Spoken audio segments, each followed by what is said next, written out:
Hi guys, Thurman Hendricks back with tip number 3 in the series of how to improve your 60-yard dash. Next tip, I want to build on slightly what we covered in the last tip, which was to run straight. But before that, I want to make a mention of something that you need to understand. The 60-yard dash is not stealing second base. And that's kind of obvious, but most people try to run it the same way. They have the same baseball start in the 60 that they have when they run to second base. And in the book that I'm going to be hitting the market with in a little while, is going to really go over and in-depth on a new steal start that I really ask you to use on a 60-yard dash. Typical is to get 2 to 3/10 of a second on the first day when I teach this new start. But it'd be too much to cover in this video series. So the thing to understand again is going back that the 60-yard dash is not stealing second.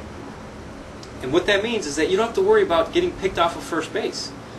So if you don't have to worry about getting picked off first base, there's a couple rules that you can do to manipulate this test to, again, it's not cheating, it's just trying to understand the test better.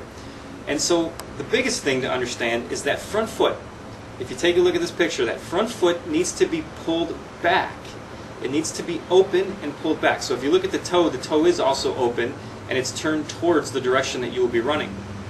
So 2 key points there. Notice the foot pulled back and the front toe is open.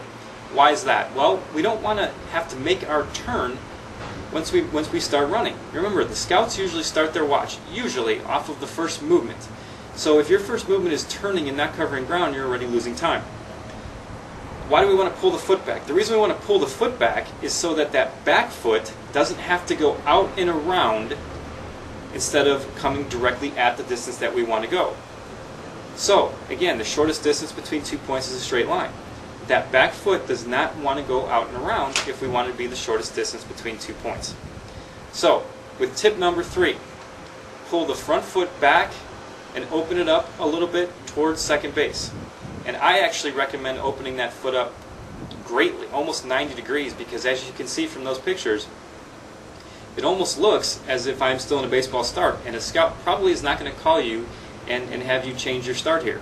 If they do, then big deal. You go back to a normal baseball start and they got you. But in theory, you don't have to worry about getting picked off. So let's open up and get that stance ready to go.